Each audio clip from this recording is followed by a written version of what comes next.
Good morning, everyone, and welcome to another Beyond the Game episode. Today we have a very special guest. She's been 14 years in Dubai. The love for sport and the community is unbelievable. So I want you to welcome Hollie Murphy to the show. Well, thank you for having me. It's been long waiting to have you here. But it's amazing to have the opportunity to speak with you and share your journey. Nice, As a professional rugby player, 14 years in Dubai, and developing an amazing program for people of determination. Yeah. So to start, tell us, who is Hollie Murphy? Oh God, $1 million question. Let's keep it simple. So I came over here 14 years ago, kind of fresh out of just qualifying as a PE teacher. So I came out to the UAE initially for just work experience and just to experience life abroad, and the UAE sucked me in. Mostly because of the opportunities actually out here for sports. It's such an incredible place just to pursue your sport journey and have so many opportunities. So initially that's what really kind of anchored me here, but also my career essentially. So I was teaching out here for 12 years, and then eventually I left my teaching career to pursue my sports academy, which focuses on children with physical and cognitive disabilities. I started off my journey as teaching, but one thing that was kind of apparent, this is obviously many years ago, 14 years ago, I often didn't see many children with disabilities engaged in sports, which was kind of unfamiliar to me. I'd come from working with children back in the UK and Ireland who used to attend sports clubs, and they did have perhaps an intellectual or physical disability, but for the initially when I first came out here, it wasn't very visible to me. So that kind of got me questioning where they were. And I was also an advocate into believing that if your child does have a physical or cognitive disability, I do feel like sport is a very positive place for them to engage and to grow. So when I started to dig a bit deeper, what I started to do was actually work alongside some of the school inclusion departments, and I started to offer after school clubs for children who may have a disability.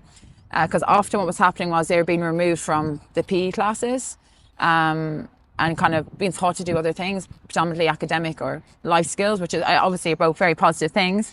But obviously from somebody who's very passionate about sport, I was a big believer in making sure that they felt included and being part of like what I did. So the best way to kind of bridge that gap was to offer an after school club. So after offering this for many years, I then decided that I wanted to actually break the club open to the community athletes. So I actually started to volunteer at some of the special needs centres here in Dubai. I got to know the community a lot more. I started to understand what their needs and wants were. So rather than trying to coach children within the special needs centre, because unfortunately some of the centres just weren't built for sports. Mm-hmm. They were just far too small. I wanted to invite the community athletes to come to an environment where we could host them. So a school is actually a really great place to do that, with all the facilities that you have from the sports, from the basketball courts to gyms to outdoor facilities. So it was a perfect place to bring them in, but it also gave them an opportunity to experience what mainstream environment felt like and to work with mainstream and neurotypical children. So what I started to offer out was a junior coaches program. So I used to train my students I used to work with a child of determination, invite the child of determination to come to the school, and then we'd run an after school club. So I started off with 12 students essentially coming from special needs centres. And then it started to grow and got a lot bigger. And then suddenly I found us having over 100 kids with special needs wanting to be part of this and to work with myself and some of my students. So my passion has kind of grew for it, to be honest. And I just really wanted to do so much more for the community.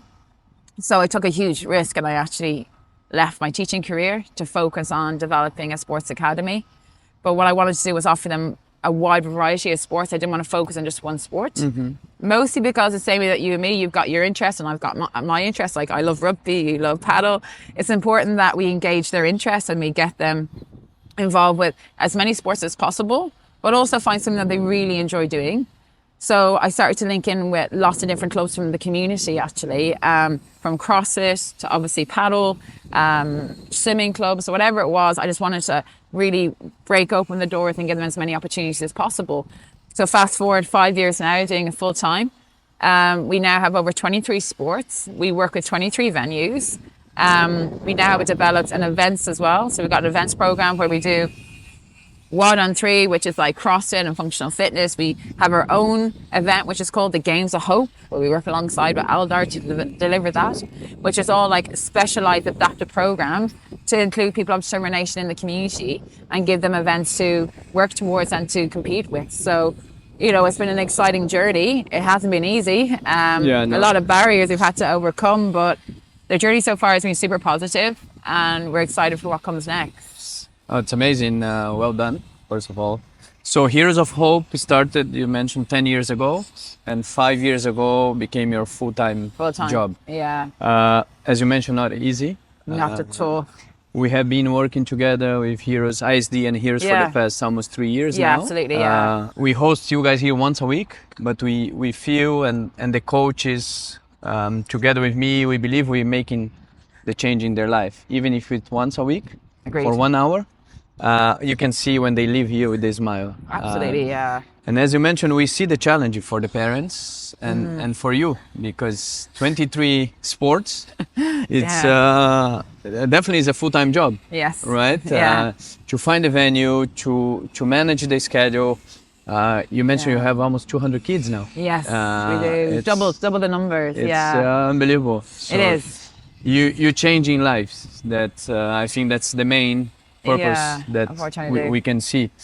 So how it is, there's 23 different sports. How you make the schedule, who can join, or you leave for the parents to choose which sports you wanna put the kids? As best we can, yes. I think obviously parents do know their children best, but also we're trying to support them on what is very new for a family who may have a child of determination is, look, for a lot of these families, sport possibly was never going to be an option.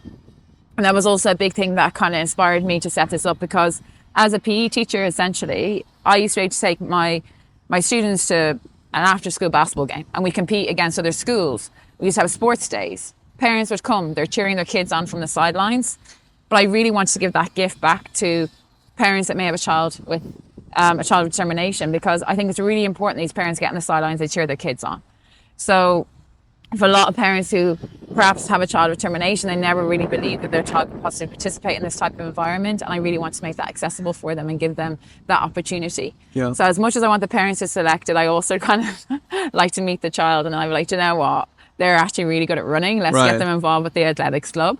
You know, this child is a lot better suited maybe to functional fitness because it's very structured, so let's go with that one. So often I kind of sometimes meet the child and would encourage another option, or if I feel like, you know what, this is perfect for them, let's go for it. Or I feel like the child might need to train more than once a week, I'll try and encourage it maybe 3 or 4 times a week.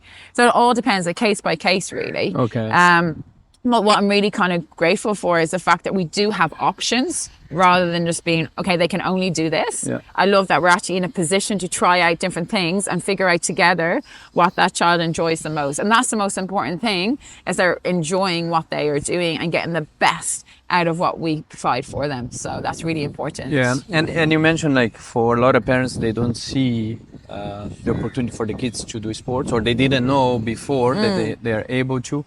But do you feel also a lot of parents, they feel shy to be in the community, because if they have a child of determination, they don't want to be inclusive, and you bring in this opportunity for them, it's okay. They have everyday that's what I tell our coaches. For us, you guys come once a week for 1 hour. The parents, they have the challenge every day in their life. Absolutely, yeah. But do you feel you bring in the opportunity for the parents to don't feel like ashamed or shy to bring the kid to the community? Because at the end of the day, they have some disability, but doesn't mean they cannot be part, or they cannot be playing sports or competing. Yeah.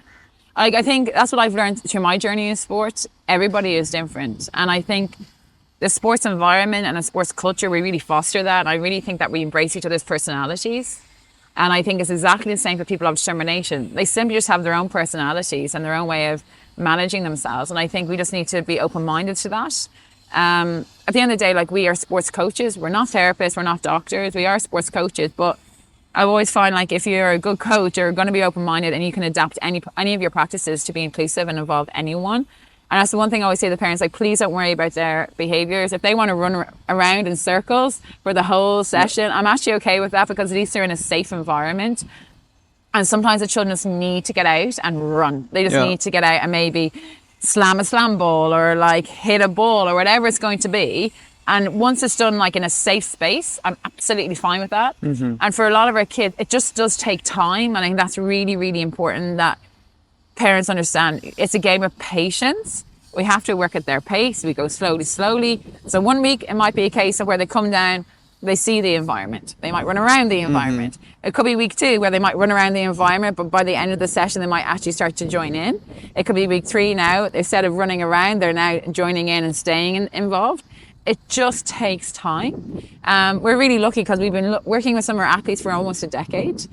So our athletes now have become very accustomed to what we do and have become very structured and very talented. And we're really learning more and more about them each and every day. And I'm really proud of our athletes. But especially for new parents coming in, I think sometimes that can also be a bit overwhelming to see how good some of the athletes are. And they're like, don't compare. They started their journey with us. Some of my athletes, when I first met them, they used to climb on windowsills and jump off at me. But now they're like the best runner and they're like the best triathlete and stuff. So it does take time, and we're very experienced now, I feel, with a lot of the kids that we've met over the years, and we'll do whatever we can to try and keep them involved or included. But it's okay. You're in a safe space. We will understand your circumstances and we'll do everything we can to keep your child engaged and happy. I think that's the most important thing, once they are happy and they enjoy coming to us. Because a big layer to what we do, it isn't just about the sports and giving them skills.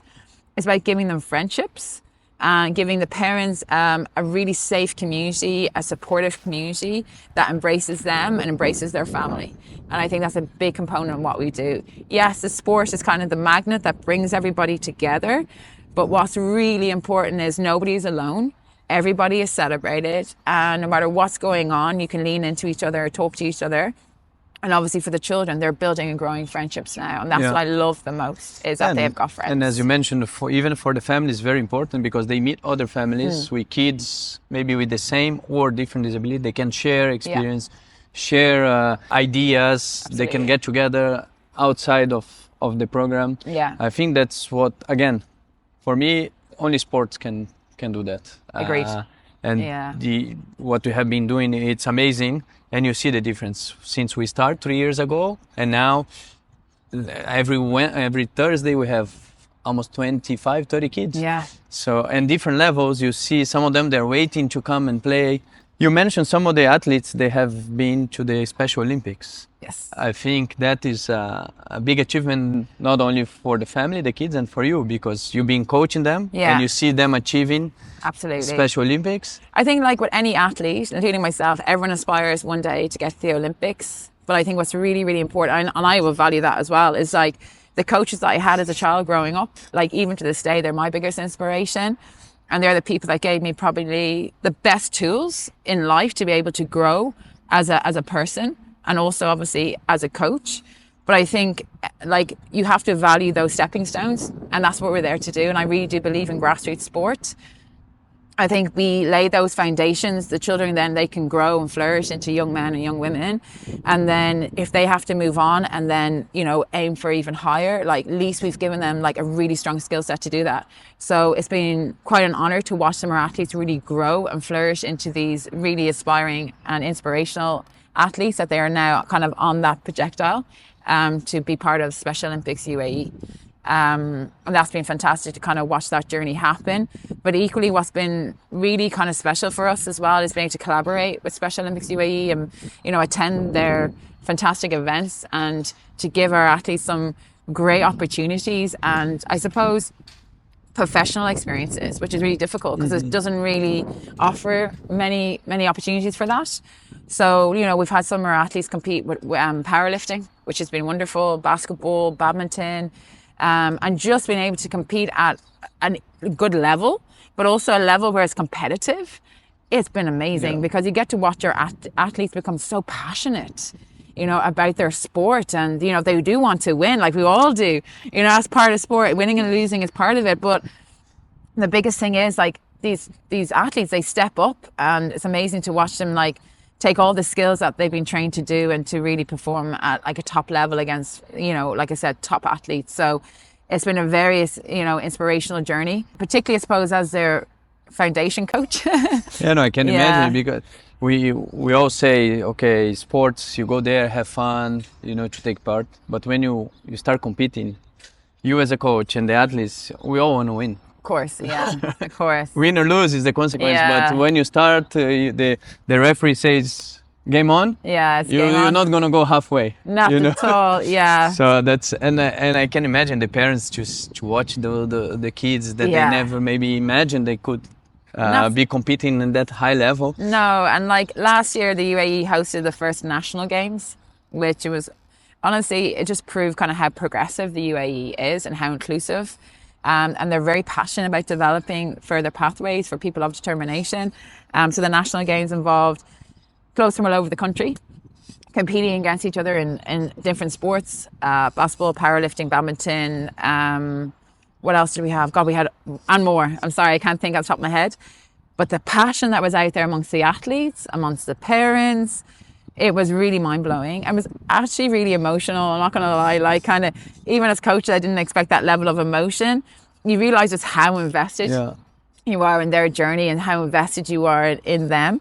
Like whether they won or lose, you just wanted them to be out there and battling and fighting. And we saw them do that. And I think that's kind of when you realize just how important kind of these clubs are, like to people of determination, not just people of determination, to anyone. So, it's been pretty remarkable. And the summer games are coming up next summer. So, let's see what happens there. If some of the athletes then get picked for those events And as it's well. happening here? No, I think it's actually in LA. Okay. Yeah, so Special Olympics World Games will be next. So Nice. It's exciting. It's an exciting time.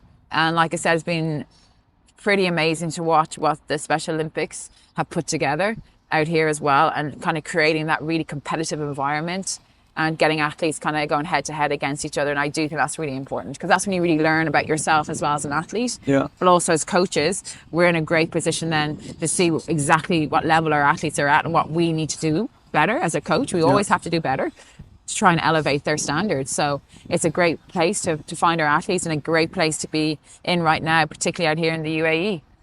And do you see a big impact not only with the family and the athletes, but also with the community overall? That maybe some parents that they don't have a kid with a disability, but to watch and see, do you see this impact or like the involvement of families? Because 100%. for me, that's it's very important because we see a lot of people complaining every day about their life. They're tired, they don't have time for this or that. Yeah. They make a big drama for a small thing. And when you see those families that they maybe have one or two kids, that is a full-time job. A lot of them, they cannot be alone. No. Right? They need someone with them 24/7. Yeah. So do you see that what you have been doing, the families, the athletes, impacting the community overall? I do. Like the teacher and me, I carry through a junior coaches program. So we try and basically bridge that gap, and to be quite explicit in what we're doing is we include high school students and we give them an opportunity to come in as a junior coach. Mm-hmm. So they basically would act as a one-to-one buddy with one of our heroes to help them engage and to access the skills and the teaching that we're doing. So I think through that program, for a lot of our junior coaches, it has definitely humbled them.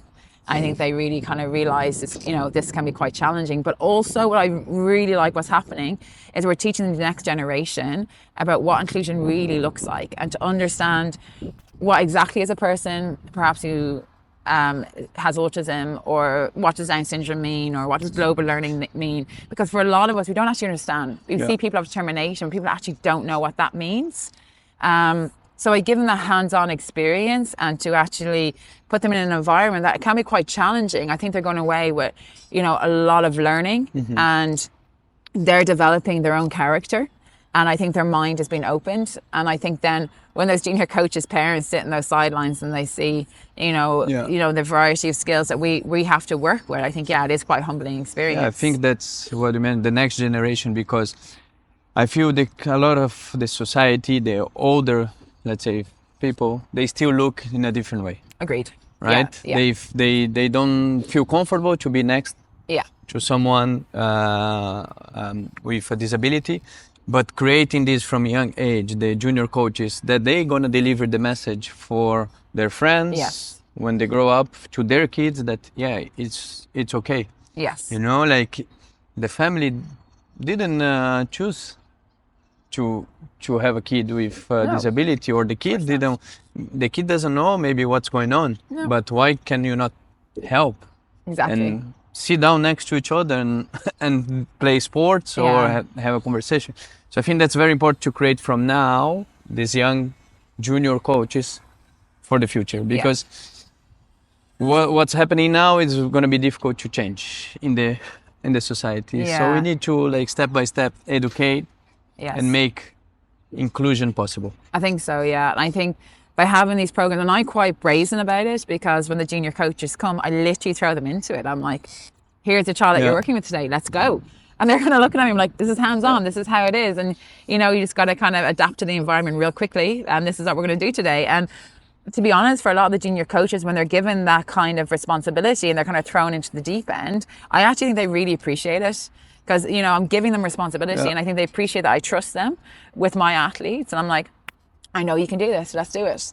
And they learn kind of very quickly how to work with them. And, you know, it's great because slowly as they go on, they start to come out of themselves a little bit more. They become a lot more empathetic and patient. And sometimes the heroes actually respond a lot better to the junior coaches because they're of the same age, right? So they think they're dead cool. You know, and that works really, really well. And do you know what? I've had a lot of the junior coaches I've had over the years, even from my own teaching career, who've contacted me.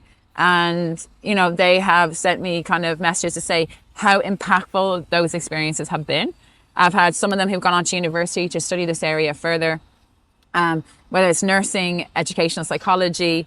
I've had one of my students, he's actually gone on to a dissertation all about not-for-profits and charitable groups and what that looks like and how they operate. I actually recently had one of my students, he reached out, he's living in London at the moment, but he wants to do a whole article all about Heroes of Hope. So, you know, and this is like 5 years from when they were a junior coach. You know, they're qualified professionals now. And it's amazing to see kind of this impact and what it's having. And it is a lasting experience. And I'm really proud of that, actually, because from a teaching and an educational standpoint, that's what you want to have for your students. You want to have a lasting impact. I wanted them to take something away that they'd never forget for the rest of their lives, but a really positive thing. So, you know, and it's great to see that that's happening. And obviously the junior coaches program, it's very important to what we do. And we'd love to be able to give more time to it as well and to give them even more experiences. But, you know, we're really proud of what the junior coaches have achieved through us. Some of them have been absolutely outstanding. We hate losing them because obviously they grow up and they move on. You know, I never want them to leave. But some of them have just, you know, they've been life-changing for a lot of our heroes because of the relationships that they built with them. And I will give you one story. We actually had one of our junior coaches went to prom with one of our athletes because he couldn't obviously find somebody from school to go with. And, you know, mom was a bit hesitant about him going to prom. And then we came up with the idea, perhaps he went with one of the junior coaches. And, you know, she stepped up and she went with him. Like, she had a great relationship with him, took him to his prom. And, you know, he got to be included in that. And again, I just think if we didn't have the junior coaches program, that kind of lifetime milestone never have happened for him. And when I saw that happening, I was like, I was pretty emotional. It is. That reminds me, I even give me goosebumps because from Brazil, originally from Brazil, my parents have a good family, friends, and their daughter, she has a kind of like mental disability. And in Brazil, it's very common when you turn 15 for the girl to do a big party. Like he's 15, you invite all your friends, and you can invite like the prince to dance with you. And the family is very nice, very kind. So they asked the girl, she was about to turn 15, we're gonna throw you a party, who you want to do the main dance with you? And they were like making jokes. You can have this actor, famous actor, or this football player, this. She said, no, I can dance with Diego. So it like remind me like what you just said, because and then I had a girlfriend at that time. So this girl, she was 15 and she asked first my mom. Like, what do you think? Do you think Diego is gonna accept? And my mom was like, no, you gotta ask his girlfriend first.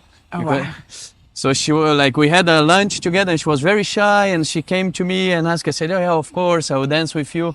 So like, and I still like, when I go to Brazil, I meet with them, we have barbecue, and lovely. I still remember.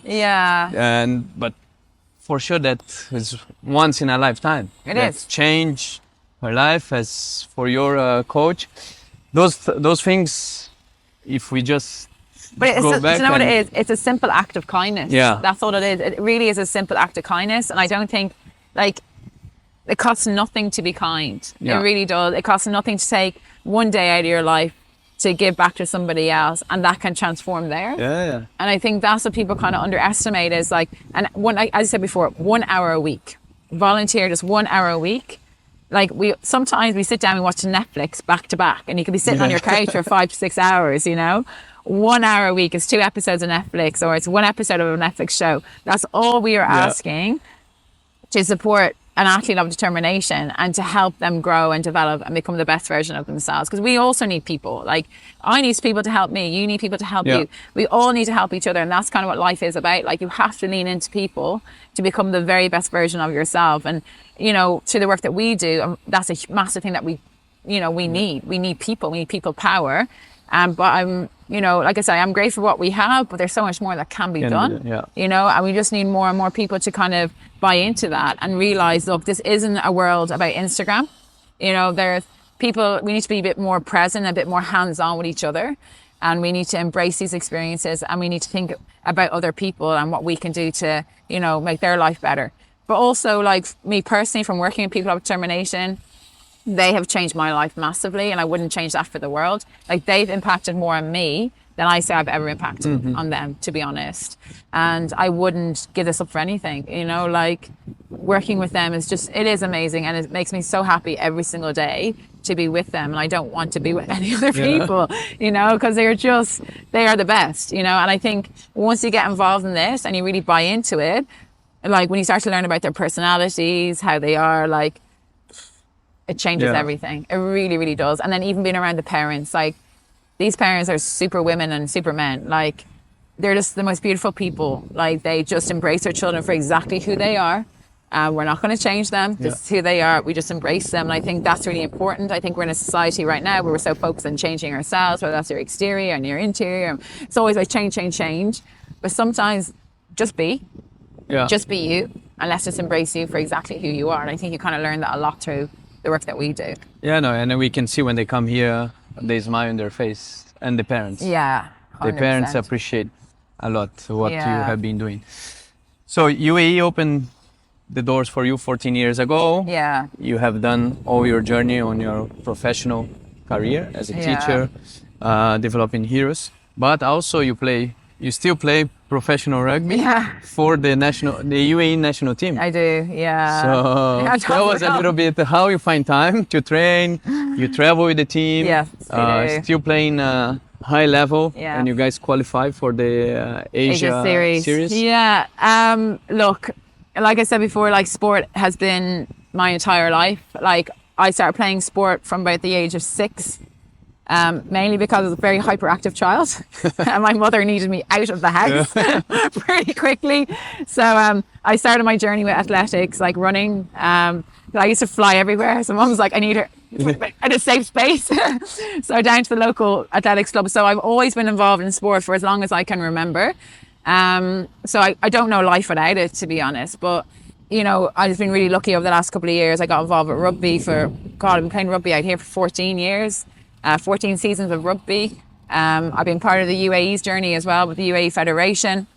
They've kind of really focused in on women's rugby, and they kind of are laying down the foundations to develop that sport out here. And I've just been lucky enough to be part of it. It's been 4 years now where we've been kind of playing at this level.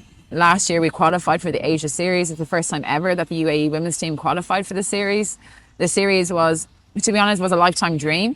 To be at that level and to be competing against some of the best in the world. So we had to compete against Japan, China, like Malaysia, Singapore. So for me personally, it's kind of surreal to actually sit here and say we've had that experience and been part of that and to be able to play at that standard. And I think that alone is just a huge motivation just to stay going, stay training and to be part of something. I never take my opportunity in sport for granted. You never know what's around the corner. You never know when those days are going to go. Yeah. So I feel very blessed for having this opportunity and to be able to be on that field and to be playing with my team. So I work hard for that as well. Like I just, like I said, I really value these opportunities. I think I see what I can do. And I feel very blessed that I've got my 2 legs and hands and feet, and I can go out there and I can run, I can go to the gym, and I can fight for a place and, you know, do everything I can to make my place. I do think that's a privilege, and it should never be taken advantage of. So I do everything I can just to stay in the game for as long as I can. The day will come when I have to retire. I'm very aware of that. It's probably coming sooner rather than later. But where I'm at right now is like, it's just such a great space to be in. I'm surrounded by fantastic teammates. My rugby team are my sisters. They become your family. I think you grow and you become so tight with them. So it's very hard to let go of that as well and to move forward. So like I said, for as long as I can run, throw and catch a ball and take some tackles, I'll stay in the game. But it also motivates, like you playing this level, professional rugby, motivates the kids and the parents that you work with. Yeah. And the work you do motivates your teammates. Yeah, as well, right? I think so, so yeah. I think it's very... It's all kind of tied in. Yeah. And like, don't get me wrong, like, I've always said it, like, Heroes of Hope has always impacted probably more in my life than I have in theirs. Like, it's inspired me to do things that I never thought I would do. Like, when I first set up the organization, we had no funding at all, at all. So just to get some funds, I remember at the very beginning, when I left my teaching job, I ran the 7 marathons in 7 days. I've done 4 ultramarathons in 4 days, like, because they inspire me. Like, and that's the difference. Like, when you're running with a purpose, or you're playing sport with a purpose and a goal in mind, or you're trying to do for something bigger than you, it becomes even extra special or extra important. And I've always found that with my sport, like, when I'm struggling, I think about the heroes. I'm like, I want to do it for them, like, you know, and I think that's really important. Like, and even the heroes always say to me, like, if I come in after a tournament, they'll tell me, why you not win? Or, you know, I'm like, you're right, we should have won. Like, you know, it just reminds me all the time and humbles me all the time that when I play sport now, it's not always about me. I'm doing it for them a lot of the time, you know, and I want to represent them and the organization to the highest standard. Amazing. Yeah. What an inspiring talk. Yeah, story. thank you. To finalize, I'm going to throw it to you 5 words, or maybe a little bit more, and you answer me back with 1 word or 1 phrase. Go first. Okay? Yeah. Rugby. Passion. Heroes of Hope. My love. Sports. For everyone. Yeah. You have. UAE. My home. Family. My life. Yeah. And the future. Optimistic. Perfect. You're right on spot. Yeah, I got it. We got this. Thank you very much. Thank you for having me. Appreciate your time. No, thank you and I think in name of sports people, parents, the clients we have, thank you for what you have been doing with the kids. Thank you. You're changing lives. And as we said, you're looking for the future, not for now. You're creating something that won't be able to change, and it's going to create a better world and open doors for a lot of those kids, parents. Yeah. And the only way is through sports. Absolutely. And a good heart. Agreed. Yeah. Thank you so much. Well done. Thank you for everything that you do for us. Thank you guys for watching this episode. I hope you enjoyed this amazing story and talk with Hollie, and I hope they can get inspired the same as we did. See you next time. Be ready for more amazing stories coming soon. Thank you. Bye-bye.